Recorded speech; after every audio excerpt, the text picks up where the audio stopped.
प्राथमिक शिक्षक भर्ती के लिए पहली सीढ़ी यूपी टेट और सी टेट का सर्टिफिकेट होता है। अगर आपके पास ये सर्टिफिकेट नहीं है तो आप शिक्षक भर्ती के लिए एलिजिबल नहीं हैं। अब यूपी टेट और सी टेट या फिर प्राथमिक शिक्षक भर्ती की एलिजिबिलिटी तय करने का जो काम है वो एनसीटी के द्वारा किया जाता है। एनसीटी एपियरिंग में अभ्यर्थियों को अलाउ करती है कि आप यूपी टेट और सी टेट में अप्लाई कर सकते हैं, लेकिन उसकी कुछ शर्तें होती हैं। इस वीडियो में हम लोग इन्हीं शर्तों के बारे में बात करेंगे, साथ ही उन अभ्यर्थियों के बारे में बात करेंगे कि जो सी टेट क्वालिफाइंग है और अगर वो थोड़ी सी भूल करेंगे तो शिक्षक भर्ती से बाहर हो जाएंगे सी टेट क्वालिफाई होने के बावजूद भी। आपको ये गलती नहीं दोहरानी है, इसके बारे में विस्तारपूर्वक बात करेंगे। साथ ही अभ्यर्थियों का एक डाउट ये होता है कि अगर मान लीजिए उन्होंने यूपी टेट या फिर सी टेट जनरल अभ्यर्थी के तौर पर क्वालिफाई किया और अब वो आरक्षण का लाभ शिक्षक भर्ती में लेना चाहते हैं तो क्या वो ले सकते हैं, या फिर इसके उलट अगर वो कैटेगरी से यूपी टेट या फिर सी टेट क्वालिफाई किए थे और अब वो जनरल कैटेगरी में शिक्षक भर्ती में सम्मिलित होना चाहते हैं तो क्या वो हो सकते हैं अथवा नहीं। इसके बारे में विस्तारपूर्वक बात करेंगे, अंत तक जुड़े रहिएगा। नमस्कार दोस्तों, मेरा नाम है नीरज और आप देख रहे हैं करियर बिट यूट्यूब चैनल। अगर आप इस चैनल पर पहली बार विजिट कर रहे हैं तो इसको सब्सक्राइब करते हुए बेल आइकन को प्रेस करना ना भूलें। सबसे पहले बात करेंगे ऐसे अभ्यर्थियों के बारे में जो कि सी टेट क्वालिफाई हैं लेकिन उनका अंक 82 से 89 के बीच में है। ये खबर अनरिजर्व कैटेगरी के लिए नहीं है, क्योंकि अनरिजर्व कैटेगरी में अगर आप 90 पाएंगे या फिर उससे ऊपर पाएंगे तभी क्वालिफाई होंगे। लेकिन अगर आप कैटेगरी से बिलोंग करते हैं, ओबीसी, एससी, एसटी या फिर एक्स सर्विसमैन या फिर इस प्रकार की जो भी आरक्षण के लाभ दिए जाते हैं उसमें 82 अंक पर अभ्यर्थियों को सी टेट क्वालिफाई कर दिया जाता है। तो 82 से 89 तक जितने भी अभ्यर्थी होंगे, जाहिर सी बात है वो कैटेगरी वाले होंगे तभी क्वालिफाई किए होंगे सी टेट, तो उनके लिए ये शर्त है। इसके संदर्भ में आप पॉइंट नंबर 15 देख पा रहे होंगे, टेट सी टेट के अंक पत्र व प्रमाण पत्र की क्या शर्तें हैं। आप तीसरा पॉइंट देखिए, यदि अभ्यर्थी सी टेट ओबीसी कैटेगरी में उत्तीर्ण हैं किंतु केंद्र सरकार के प्रारूप पर जाति प्रमाण पत्र निर्गत ना हो तो अभ्यर्थी द्वारा सी टेट जिस आरक्षित श्रेणी में किया गया है यदि प्रदेश में आरक्षित श्रेणी के अंतर्गत नहीं आता है तो उनका चयन निरस्त कर दिया जाए। ये स्पष्ट शब्दों में सरकार का आदेश था 69,000 सहायक अध्यापकों की भर्ती में। इसका मतलब क्या हुआ ये समझिए। मान लीजिए आप ओबीसी, एससी, एसटी कैटेगरी से बिलोंग करते हैं, यहाँ पर सिर्फ ओबीसी का जिक्र किया गया है लेकिन ये सभी जातियों पर लागू होता है, ठीक है। अगर इन कैटेगरियों में आपने सी टेट क्वालिफाई किया है और अगर आपका मार्क्स 82 से 89 के बीच में है और चूंकि आपकी जाति केंद्र में अगर अनरिजर्व कैटेगरी में आती है, जैसे उदाहरण के तौर पर जाट को समझिए, जाट यूपी में ओबीसी में आते हैं लेकिन केंद्र स्तर पर अनरिजर्व यानी कि जनरल कैटेगरी में आते हैं, तो ऐसा जाट अभ्यर्थी जो कि 82 से 89 अंक के बीच में पाया हो और सी टेट क्वालिफाई हो और उसके आधार पर शिक्षक भर्ती में सम्मिलित हो रहा हो, तो चूंकि आपकी जाति केंद्र स्तर पर अनरिजर्व कैटेगरी में आती है और चूंकि सी टेट की परीक्षा सीबीएसई केंद्र के द्वारा आयोजित कराया जाता है जो कि केंद्र स्तर का जाति प्रमाण पत्र आपको प्रस्तुत करना होगा, तो उस कंडीशन में आप क्वालिफाइंग मार्क्स को टच नहीं कर रहे हैं। चूंकि आपका मार्क्स 82 से 89 के बीच में था और अनरिजर्व अभ्यर्थी के लिए 90 अंक क्वालिफाइंग होता है, उस हिसाब से आप क्वालिफाई नहीं कर पा रहे हैं। इस वजह से आपका ये सी टेट मान्य नहीं होगा उत्तर प्रदेश में शिक्षक भर्ती के संदर्भ में। मैं फिर से बिल्कुल क्लियर कर रहा हूँ, ध्यान से समझिएगा। अगर कोई भी अभ्यर्थी किसी विशेष जाति का आरक्षण का लाभ लिया है और उसका अंक 82 से 89 अंक के बीच में है और उसकी जाति केंद्र में अगर अनरिजर्व कैटेगरी में आती है तो आपका क्वालिफाइंग मार्क्स 82 अंक नहीं बल्कि 90 अंक होगा। ये इस पॉइंट का मतलब हुआ। और अगर आपने 82 से 89 अंक के बीच रहते हुए सी टेट के उस सर्टिफिकेट के आधार पर शिक्षक भर्ती में सम्मिलित हुए हैं तो आपका चयन निरस्त कर दिया जाएगा। लेकिन अगर आपकी जाति उत्तर प्रदेश में भी और केंद्र में भी, मतलब राज्य में भी और केंद्र में भी अगर उसी कैटेगरी में आती है, जैसे कि अगर मैं एक विशेष जाति की बात करूं कुर्मी, वो उत्तर प्रदेश में भी कुर्मी ओबीसी में आता है और केंद्र में भी कुर्मी ओबीसी में ही आता है, तो अगर आप कुर्मी जाति से बिलोंग करते हैं या फिर ऐसी बहुत सी जातियां हैं जो कि दोनों में उसी कैटेगरी से बिलोंग करते हैं तो आपको घबराने की आवश्यकता नहीं है, आपका बिल्कुल सेफ है। लेकिन विशेष तौर पर उन जातियों का यहाँ पर जिक्र किया गया जो कि केंद्र और राज्य में अलग अलग कैटेगरी में बिलोंग करती हैं, तो उनका पहले केंद्र स्तर का जाति प्रमाण पत्र आपको प्रस्तुत करना होगा और अगर नहीं है तो ये केंद्र राज्य सरकार की जिम्मेदारी दी गई थी कि आप अपने स्तर पर जांच कर लीजिए कि इनकी जो जाति है वो केंद्र सरकार में या फिर केंद्र स्तर पर किस कैटेगरी के अंतर्गत आती है। अगर उस कैटेगरी के अंतर्गत नहीं आती है जिसके अंतर्गत आपने आरक्षण का लाभ लेते हुए आवेदन किया था तो आपका चयन निरस्त कर दिया गया था 69,000 सहायक अध्यापकों की भर्ती में। अब इससे जुड़ा एक डाउट अभ्यर्थियों के मन में आ सकता है, जैसे कि मान लीजिए जाट का ही मैं उदाहरण ले रहा हूं कि चूंकि वो उत्तर प्रदेश में ओबीसी में आ रहे थे और केंद्र में वो अनरिजर्व कैटेगरी में आ रहे थे और उन्होंने सी टेट ओबीसी से अप्लाई किया था, जबकि केंद्र की परीक्षा होने की वजह से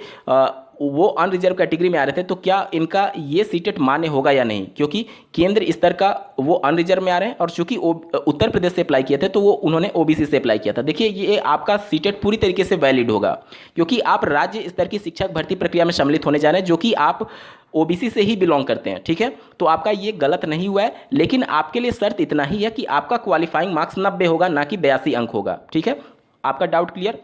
दूसरा अभ्यर्थियों का ये मन में डाउट आता है, यही जाट वाला अभ्यर्थी मान लीजिए उत्तर प्रदेश में शिक्षक भर्ती में ओबीसी से अप्लाई करना चाहता है, लेकिन चूंकि सीटेट केंद्र स्तर का होने की वजह से वो अनरिजर्व में काउंट हो रहा था, और किसी अभ्यर्थी ने, जाट अभ्यर्थी ने या फिर किसी कैटेगरी वाले अभ्यर्थी ने अगर केंद्र स्तर का अपना जाति प्रमाण पत्र देखते हुए अगर उन्होंने अनरिजर्व से अप्लाई किया था सीटेट में, तो क्या वह उत्तर प्रदेश में आरक्षण का लाभ ले सकते हैं ओबीसी या फिर एससी एसटी में? बिल्कुल ले सकते हैं, क्योंकि आपकी जो जाति है वो केंद्र स्तर पर किस जाति में बिलोंग कर रही है उसके हिसाब से आपका क्वालिफाइंग मार्क्स सीटेट में डिसाइड होगा। और आप उत्तर प्रदेश में चूंकि आरक्षण का लाभ लेना चाह रहे हैं, तो उत्तर प्रदेश राज्य में वो विशेष जाति आपका उस आरक्षण के लाभ के लिए प्रावधानित है, यानी आप उसका लाभ ले सकते हैं। तो इसमें कोई भी डाउट नहीं होना चाहिए। मान लीजिए कोई जाट का अभ्यर्थी सीटेट में जनरल कैटेगरी से अप्लाई किया है, क्योंकि वो जनरल ही काउंट होंगे, ठीक है, सीटेट में केंद्र स्तर की परीक्षा होने की वजह से, और उन्होंने 90 अंक पाकर के क्वालिफाई कर लिया, और अब वो आरक्षण का लाभ उत्तर प्रदेश शिक्षक भर्ती में लेना चाहते हैं, तो वो बिल्कुल ले सकते हैं। कोई भी यहाँ पर शंका नहीं होनी चाहिए, क्योंकि आपकी जाति उत्तर प्रदेश में ओबीसी के कैटेगरी के अंतर्गत आती है। तो यहाँ पर एक डाउट जो अभ्यर्थियों के मन में बहुत ज़्यादा उत्पन्न होता है कि मान लीजिए सीटेट या फिर यूपीटेट उन्होंने कैटेगरी से अप्लाई किया था और वो क्वालिफाई हो चुके हैं 82 अंक, अब वो अनरिजर्व कैटेगरी से अप्लाई करना चाहते हैं शिक्षक भर्ती में, तो क्या वो कर सकते हैं? बिल्कुल कर सकते हैं, लेकिन आपके लिए शर्त ये होगी कि जब आप आरक्षण का लाभ लेते हुए यूपीटेट या फिर सीटेट क्वालिफाई किए थे, तो आपको उस समय का जाति प्रमाण पत्र आपको प्रस्तुत करना होगा, ठीक है। और अगर आप अब अनरिजर्व कैटेगरी से अप्लाई करना चाहते हैं तो आप कर सकते हैं। आरक्षण का मतलब ये होता है कि जब आप आरक्षण का लाभ लेने जा रहे हैं, तब आपकी जो आरक्षण के नियम हैं, आरक्षण की जो शर्तें हैं, आप उसको पूरी तरीके से फुलफिल कर रहे हैं। अगर कोई ओबीसी एससी एसटी का कैंडिडेट है, लेकिन वो अनरिजर्व कैटेगरी से अप्लाई करना चाहता है, तो वो बिल्कुल कर सकता है। ऐसा नहीं है कि आप एक बार ओबीसी से किसी फॉर्म को भर दिए तो आगे आने वाली फॉर्म को आप ओबीसी से ही बाध्य होंगे। आप किसी भी कैटेगरी से भर सकते हैं, ओबीसी के हैं तो अनरिजर्व कैटेगरी से भी भर सकते हैं, लेकिन किसी दूसरी कैटेगरी में नहीं जाएंगे, एससी एसटी में नहीं जाएंगे। ओबीसी वाला एससी एसटी वाला अनरिजर्व कैटेगरी से अप्लाई कर सकता है, ठीक है। या फिर इसके ठीक उल्टा, मान लीजिए कोई अभ्यर्थी जनरल कैंडिडेट में के तौर पर उन्होंने सीटेट या फिर यूपीटेट क्वालिफाई किया होगा, तो क्या वो शिक्षक भर्ती में आरक्षण का लाभ ले सकते हैं? बिल्कुल ले सकते हैं। अगर आप आवेदन करने की अंतिम तिथि से पहले आरक्षण के नियमों की शर्तों को पूरी तरीके से फुलफिल कर रहे हैं, तो आप आरक्षण का लाभ ले सकते हैं। कहने का मतलब कि आप कभी भी अपनी कैटेगरी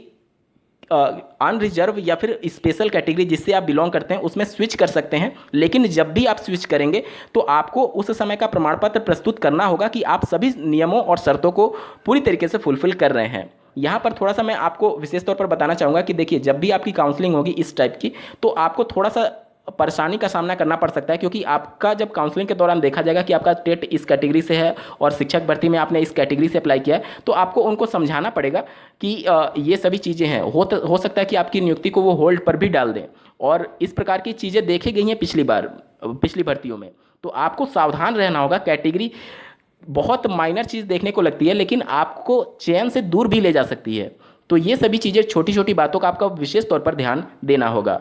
अब बात करने जा रहे हैं यूपीटेट और सीटेट की मान्यता की शर्तें क्या हैं। बहुत से अभ्यर्थियों का ये डाउट होता है कि उनका बैक पेपर लग गया था, सेमेस्टर बैक लग गया था, ईयर बैक लग गया था, या फिर उन्होंने फर्स्ट ईयर में रहते हुए यूपीटेट या फिर सीटेट क्वालिफाई कर लिया था, सेकंड सेमेस्टर में रहते हुए यूपीटेट सीटेट क्वालिफाई कर लिया गया था,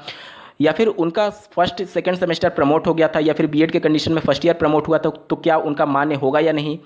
ऐसे बहुत से तमाम प्रश्न अभ्यर्थियों के मन में डाउट के रूप में उत्पन्न होते हैं, जिसका जवाब अब आप आगे सुनने जा रहे हैं। आप विशेष तौर पर ध्यानपूर्वक सुनिएगा। आपको किसी भी दूसरे वीडियोज़ पर जाने की आवश्यकता नहीं पड़ेगी अगर आप इस वीडियो को कंप्लीट देख लेते हैं। देखिए,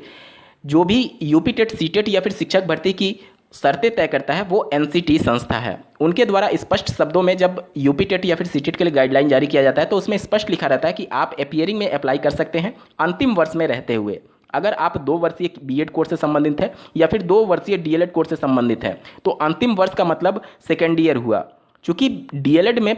सेमेस्टर परीक्षा प्रणाली चलती है, इस वजह से 2 सेमेस्टर के बाद आप अंतिम वर्ष में काउंट होते हैं। यानी कि अगर आप 3rd सेमेस्टर में रह रहे हैं या फिर 4th सेमेस्टर में रह रहे हैं तो आप अंतिम वर्ष में काउंट हो रहे हैं। तो आप 3rd सेमेस्टर या फिर 4th सेमेस्टर में रहते हुए अगर आपने आवेदन किया है या फिर बीएड के कंडीशन में सेकेंड ईयर में रहते हुए आवेदन किया है तो आपका यूपी टेट और सीटेट पूरी तरीके से वैलिड है। यहाँ पर सेकेंड ईयर में रहने का मतलब ये नहीं है कि आपका फर्स्ट ईयर का प्रशिक्षण समाप्त हो गया और आप सेकेंड ईयर का प्रशिक्षण ले रहे हैं, या फिर डीएलएड के कंडीशन में सेकंड सेमेस्टर का प्रशिक्षण समाप्त हो गया और 3rd सेमेस्टर का प्रशिक्षण ले रहे हैं तो आप सेकेंड ईयर में काउंट होंगे या नहीं, ये इस बात से तय होता है कि आपका बीएड के कंडीशन में फर्स्ट ईयर का रिजल्ट घोषित हो जाना चाहिए। ठीक है, बीएड का फर्स्ट ईयर के का रिजल्ट अगर घोषित हो गया तभी आप सेकेंड ईयर में काउंट होंगे, और डीएलएड के कंडीशन में अगर आपका सेकंड सेमेस्टर का रिजल्ट घोषित हो गया तभी आप सेकेंड ईयर में काउंट होंगे। तो पहली शर्त तो ये हो गई कि बीएड के कंडीशन में अगर आपका फर्स्ट ईयर का रिजल्ट घोषित हो गया है तो आप पूरी तरीके से पात्र हैं यूपी टेट या फिर सीटेट में आवेदन करने के संदर्भ में। और अगर आप डीएलएड के स्टूडेंट हैं तो अगर आपका सेकंड सेमेस्टर के रिजल्ट की घोषणा हो गई है उसके बाद ही जा करके आप पात्र होते हैं यूपी टेट या फिर सीटेट में आवेदन करने के संदर्भ में। अब कोरोना काल में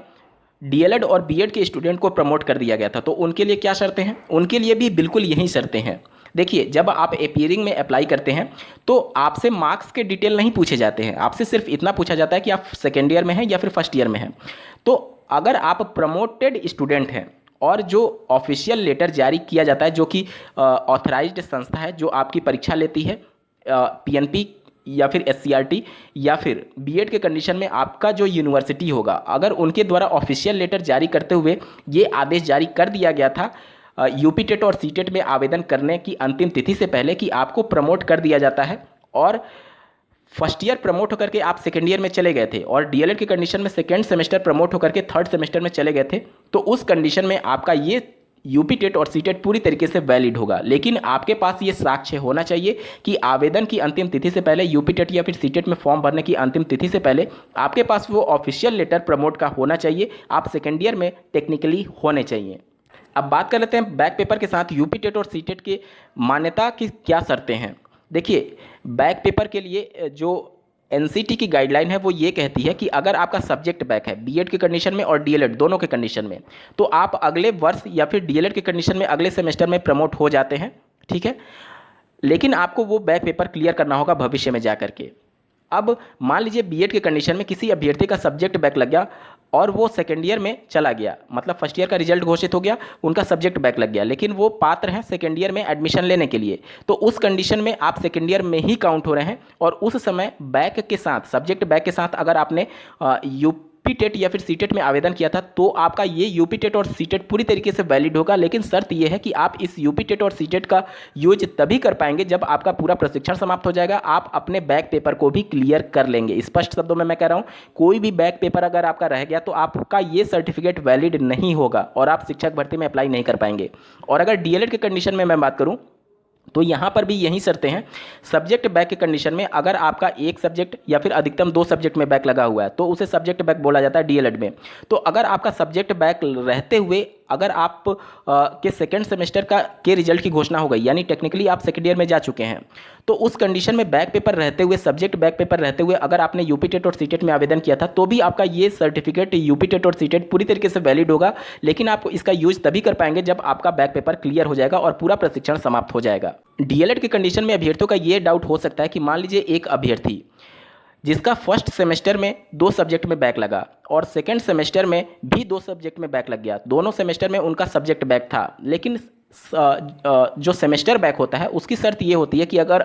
3 या फिर 3 से ज़्यादा सब्जेक्ट में आपकी बैक लगी तो आपका सेमेस्टर बैक हो गया। चूंकि फर्स्ट सेमेस्टर में उसके 2 सब्जेक्ट में बैक थे और सेकंड में भी 2 सब्जेक्ट में बैक थे, तो टोटल 4 सब्जेक्ट में उसके बैक हो चुके हैं सेकंड सेमेस्टर के रिजल्ट घोषित होने के बाद। अब क्या वो सेमेस्टर बैक माना जाएगा? नहीं। सेमेस्टर बैक के लिए शर्त यह है कि पर्टिकुलर किसी एक सेमेस्टर में आपकी 3 या फिर 3 से ज़्यादा सब्जेक्ट में बैक है, तब जाकर के सेमेस्टर बैक माना जाता है। तो अगर आपका फर्स्ट सेमेस्टर में रहते हुए 2 सब्जेक्ट में बैक लगा था और सेकंड सेमेस्टर में रहते हुए भी 2 सब्जेक्ट में, अधिकतम 2 सब्जेक्ट में बैक लग गया है, तो भी आपका ये टेट पूरी तरीके से वैलिड होगा एनसीटी की गाइडलाइन के अनुसार। लेकिन मैं बार बार कह रहा हूँ, आप इसका यूज तभी कर पाएंगे जब आप अपना बैक पेपर और पूरा प्रशिक्षण समाप्त कर लेंगे। ठीक है, अब बात कर लेते हैं ईयर बैक बीएड के कंडीशन में और सेमेस्टर बैक डीएलएड के कंडीशन में अभ्यर्थियों का क्या होता है। देखिए, अगर आप बीएड के स्टूडेंट हैं और फर्स्ट ईयर में आपका ईयर बैक लग गया तो टेक्निकली आपको उस ईयर का यानी फर्स्ट ईयर का पूरा प्रशिक्षण लेना होगा और पूरा पेपर क्लियर करना होगा सारे सब्जेक्ट के। तो उस कंडीशन में आप देख लीजिए, आप टेक्निकली सेकेंड ईयर में नहीं गए क्योंकि आप फर्स्ट ईयर का ही पूरा पेपर फिर से आपको क्लियर करना होगा। तो उस कंडीशन में अगर आप ईयर बैक रहते हुए बीएड की कंडीशन में रहते हुए फर्स्ट ईयर में ईयर बैक लग गया और अब आपने यूपी टेट और सीटेट के लिए आवेदन किया तो आपका ये यूपी टेट और सीटेट वैलिड नहीं होगा, क्योंकि एनसीटी की गाइडलाइन के अनुसार आप अंतिम वर्ष में रहते हुए ही आवेदन करने के लिए पात्र हैं। और अगर इसी प्रकार से मैं डीएलएड की बात करूं तो अगर आपका